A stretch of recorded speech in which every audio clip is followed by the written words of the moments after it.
Yeah, today is going to be a sort of long day for me, so I thought hot chocolate was very much needed. Today, on this episode of Cocoa with the Crow, we're going to be talking a little bit about writing. So we're probably going to also put this along with the Crow has a writing desk. So yeah. We're going to be discussing basically genres and what genres suit you and your, for lack of a better term, fancy. And my voice is very, very gravelly. I'm still sort of waking up. I wanted to get this video done before, one, I had to go into work, and two, I also have a doctor's appointment. So I wanted to do this before any of that. So grab yourself a mug, whether it is filled with cocoa, liquor, milk, anything at all. Just grab a mug, grab a beverage, and let's have a sort of relaxing morning with this crow and her cocoa. This is Kat, the Crow-Winged author, and welcome to the Magic Library.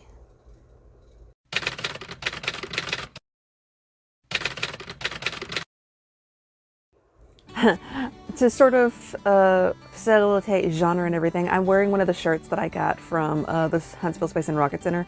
This is the shirt for the Artemis program, which is going to be sending a woman and person of color to the moon and then expounding on that and one day putting people on Mars and everything. And I thought that was very inspirational and also very overdue, considering that the original moon missions were called Apollo, and Apollo is the god of the sun, not the god of the moon. That role belongs to Artemis, his twin sister, but that's beyond the point. Actually, no, that is a little bit on point and everything. Just because this is a movie, this is a video about genres. I'm sorry, I am still so tired. And genre and the research that you do for that genre take a very they walk the same, they sort of walk parallel on the railroad tracks. So as a weird phrase as that is, it is sort of true. But before we go into that, shameless plug time. My debut book, baby, Arborea Lux, is up on Amazon right now, and it is a paranormal dark fantasy with a little bit of romance, a little bit of mystery, and a coup and the villain is planning a coup to sort of overthrow the monarchy because of trauma. But the mystery part is that you don't know who the villain is, and our beloved main character, Lux, has to find out what is going on. She has to find out what happened to the twin sister of Asilas, her friend and the one who saved her life in the Pale Woods. And she's also going to find out what exactly is going on. She's got to wonder what these visions of hers are bringing forth. And with the visions comes a small semblance of magic, because Lux is an Asterblood, and Asterbloods are extremely rare. They're sort of the empaths and compassionate folk of that make up witchcraft in our modern era. So there's no like magic spells or anything, but it's like magic in and of itself, like empathy and compassion in and of itself, helping people to heal, but just by understanding, that's a magic in and of itself. So I sort of wrote this book with that in mind. I will leave the Amazon link for my book down in the description below. But now, on to the video. Okay, so we're talking about genre, and genre basically for anybody is a particular topic or a particular, for lack of a better term, theme. Now, when you look at these up in a literary dictionary, those are not the exact terms, but I'm not going off of a literary dictionary. I'm going off of my own personal feelings, so take what I say with a grain of salt. Genre is important because genre is pretty much your specifications. It is what you are interested in. For example, mine is obviously dark fantasy, a little bit of mystery, and if you've watched any of my videos about book talk and everything, you will know that I particularly like ones that have a little bit of a semblance of magic. Whether that magic be just like a mark on someone's skin that allows them to control a certain element of their realm, or it's fantastical creatures that lurk in the down world of New York City, and demons and angels and everything. It's just, it all depends on what you are interested in. Genre is used in a great number of ways to catalog what kind of entertainment we like. You see it a lot in movies, manga, anime, and most definitely you see it in books and poetry. You also see it in video games too, as sort of a category system. For another good example that just like absolutely shows how much my genres like vary from whatever medium I try to look at. I particularly like light novel reverse harem games when I'm playing video games, particularly because it's just an old habit that I've had since high school, is that I would always used to play dating sim games, and that's just me. I'll still go to a dating sim game every once in a while just to feel that nostalgia, and that nostalgia is just, I particularly like that, so.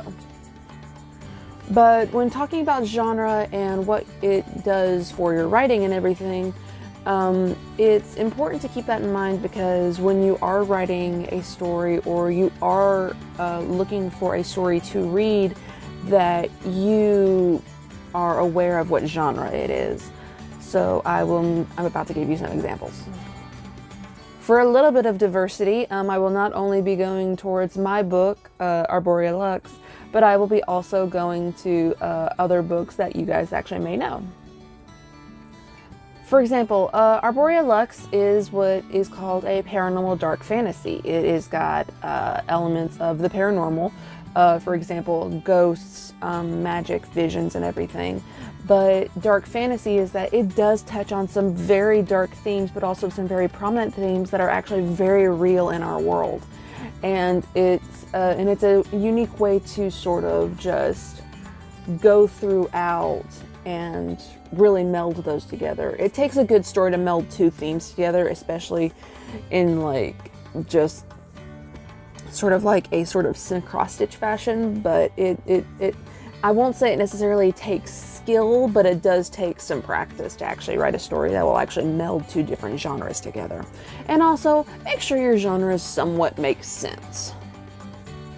A perfect example of this is the parody movies that you often see. For example, the Scary Movie franchise, which is supposed to be a spin-off of Scream, but also making fun of several other different movies as well. For example, I believe the first one makes fun of not only Scream, but also makes fun of I Know What You Did Last Summer. I want to say Urban Legends, and like several others. And it's really sad because I love Urban Legends, because that's one of my favorite horror movies. Those would be classified as horror comedy, but also parody. And while parody does definitely have a seat at the genre table, it is basically the weird cousin that hardly anyone wants to associate with. And if anyone has ever had a big family Thanksgiving, you probably know who that person is. And if you don't, it is probably you.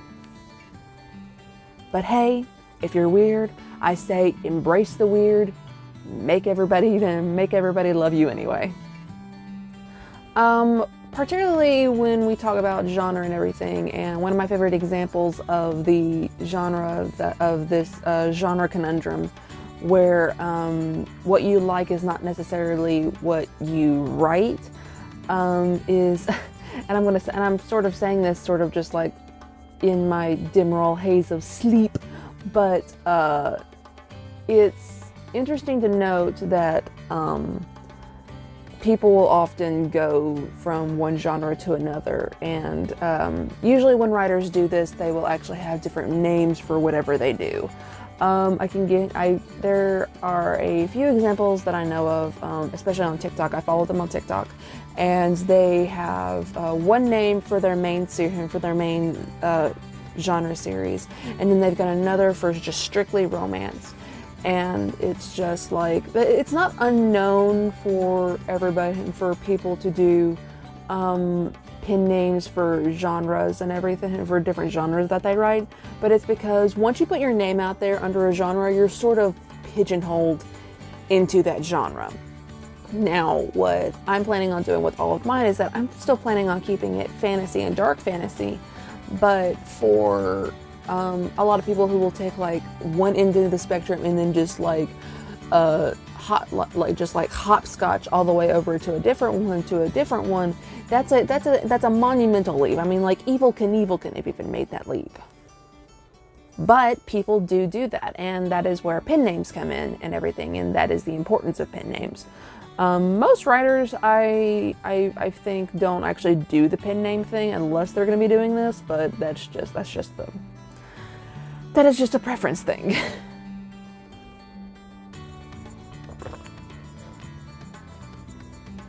I honestly don't even think that was remotely on topic, but I digress.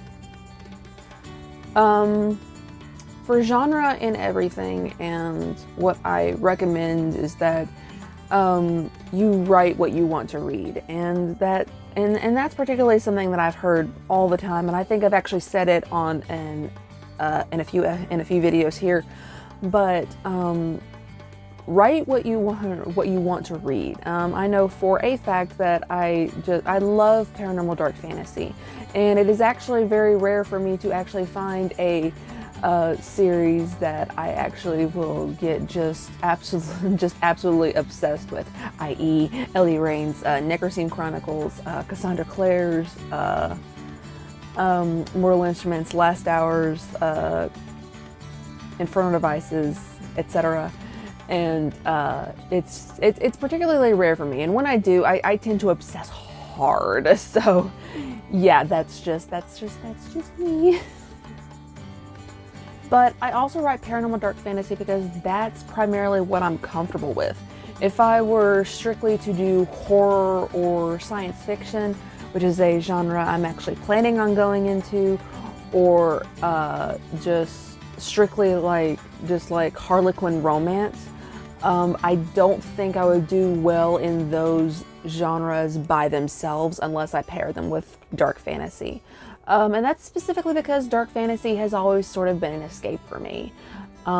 Because I love the concept of like, you are blind to the truths of the world, and dark fantasy sort of gives you that peek into what could and probably is happening right underneath your nose, because it's just, and I love how some people say that the more you grow up, the more desensitized you are to the world around you, and that's how you're so ignorant of what's really going on. And unfortunately, that is a theme that is that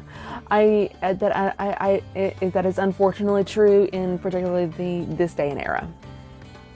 But I'm not about to go into politics, religion, or anything else. We are specifically talking about writing here. So let's continue talking about writing. My advice for genres and everything, for particularly what genre that you like, is look at what other mediums you like and what genres you seem to gravitate towards.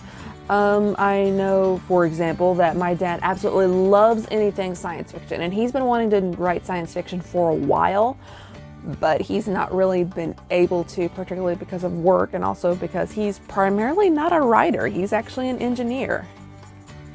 But he loves coming up with these ideas, and I think he has, and I'm sorry if Dad is watching this, I'm so sorry, but I think he has a tendency to, let's just say, overthink what is going on. He gets too stuck in the world building stage of writing, and at one point or another, even if you have all of this information and everything, the odd enough statistic for the amount of world building that you use and put into your and actually use in your writing is usually about half, because other details of the world building will either be just used in one particular scene, or it's just common knowledge that no one else is going to talk about.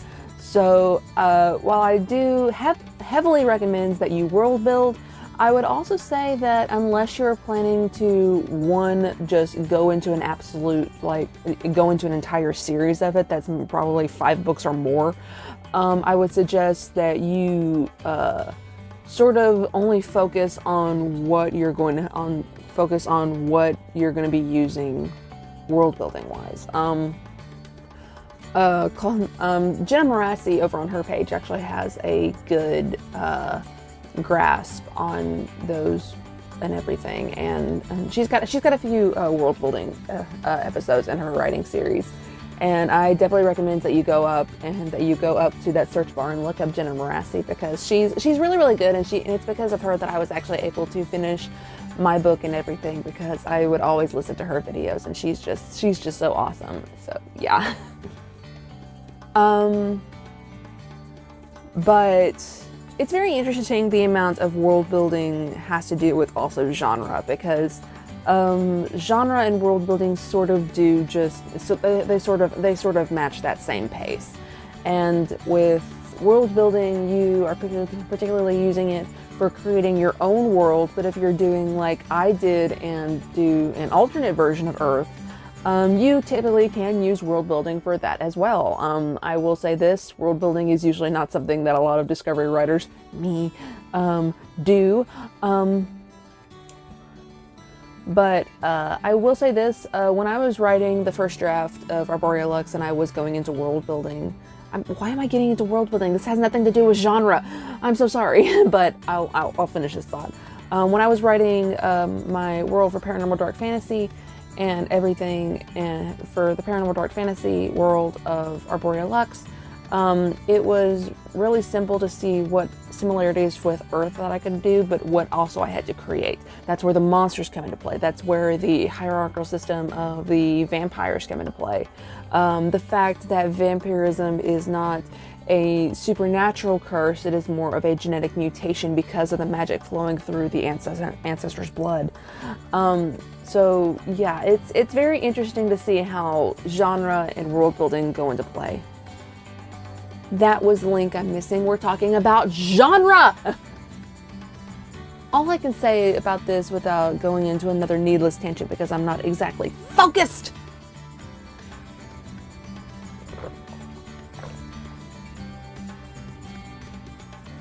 is that... Crap, I lost my train of thought. If anything I can say that just absolutely gets you for what genre is and how important it is that it is an easy way for you to figure out just what you want to read and what you want to write. So the thing about it is that genres, there's so many of them out there, and there's so many subgenres and umbrella term genres, and it's important that we give all genres love no matter what, unless it's politics, and I don't think the world needs any more politics right now. Absolutely not. But anyway, if you're writing a book and you are planning on publishing it, please keep genre in mind, and sort of keep that as not exactly a way to pigeonhole yourself, more like keep it as a roadmap, because genres are very, very particular in what their criteria are. And it's probably important to do some research for it too. What am I saying? It's very important to do research. Even as a discovery writer, I always do research, so yeah. But genre is important in everything, and while that is always going to be true, it's also important that you write. And it is technically okay to experiment with combining genres and everything, because I know for a fact that some of the greatest stories out there are a culmination of a number of different genres.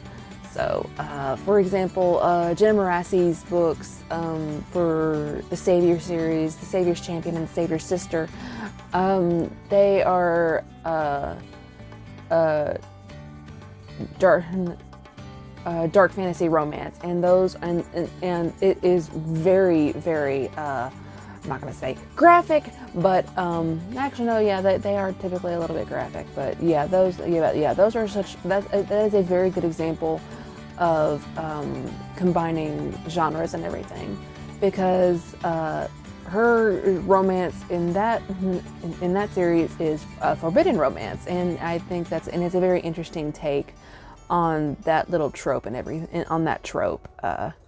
And that's just, I love Jenna Marassi's books too. I don't have the physical books to hold up.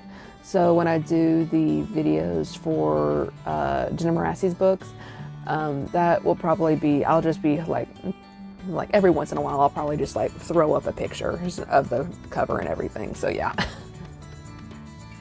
So to keep myself from rambling on more and probably falling asleep, even though I need to get ready to go to my doctor's appointment, I think I'm going to end the video there.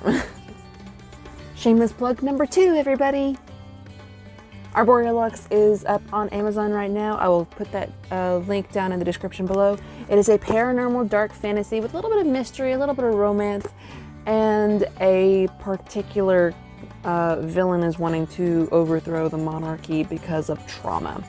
So dark fantasy is definitely put into this in terms of just absolute trauma and drama. So, or as I like to call it, trauma drama. So yeah, that's a very bad joke, but I digress. My book is up on Amazon, and I will put the description down below, and I put the link in the description down below, and I hope you enjoy the book. Yay!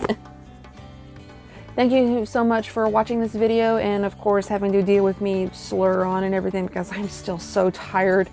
But if you enjoyed this video and everything, please like this video, subscribe to help me get to my goal of 100 subs before the end of the year, and ring that bell for more notifications. My goal for this channel, at least for this year, is to reach 100 subs. I don't know if I'm going to be able to keep that goal, but if I do, depending on what time of year that it happens, whether it happens by the end of the summer, whether it happens in October or November, or even if it happens on New Year's Eve and everything, I will be doing a live stream video to thank everybody who has just decided to subscribe and everything, and it would be really cool to get to 100 subs. If you want to follow my socials and keep up to date for my more lucid of topics, whether it be my life, whether it be my writing projects, whether it be just absolute rants and randomness like I did. Oh, new idea for video, yay! For video series, yay! You can go down to the socials in the description below and follow me on my author page on Facebook, my Twitter, my Instagram, and also my TikTok. I'm on TikTok, and I do a lot of videos for, I did a lot of videos for Arborea Lux, and right now I am working on a series for writer memes, and those particularly seem to be popular. So I'm probably gonna do that after I get back from my doctor's appointment, so I will just keep that in mind. We also have a Discord server, and the Discord server is just absolutely full of tomfoolery and shenanigans, particularly because my D&D group is there. Of course, it's a little dead right now because of just the fact that everyone's been busy. So I would like to at least try to get that. I would like to get the Discord up and running. So if you want to come and talk about books, writing, anything truly random, want to share your artwork for your book, or you want to ask for some writing tips, or even request a video, please go and click the invite link for the Discord down below. And I hope you guys enjoy it. If you're having troubles with the Discord link, just go to the comment section of the video and say, hey, I need a new link, and then I will update that link for you guys. And speaking of the comment section, please put down in the comments what you liked about this video, or if you want to see me do another kind of video, or if you just want to tell me to stop talking. I don't really care. I don't really care. Put down in the description, put down in the comments what you want from this channel and what you want from this series. Writing and book wise, I'm not gonna actually do anything crass. Okay, so yeah. I am not so sleepy and fog-brained to not to see that what I said was a little bit problematic if not put in the right context. So just know that I am still somewhat lucid. I'm lucid. But I think that is enough for this glorious outro that for this chaotic video and everything. I may end up redoing this video in the future, but not right now. I have to get ready.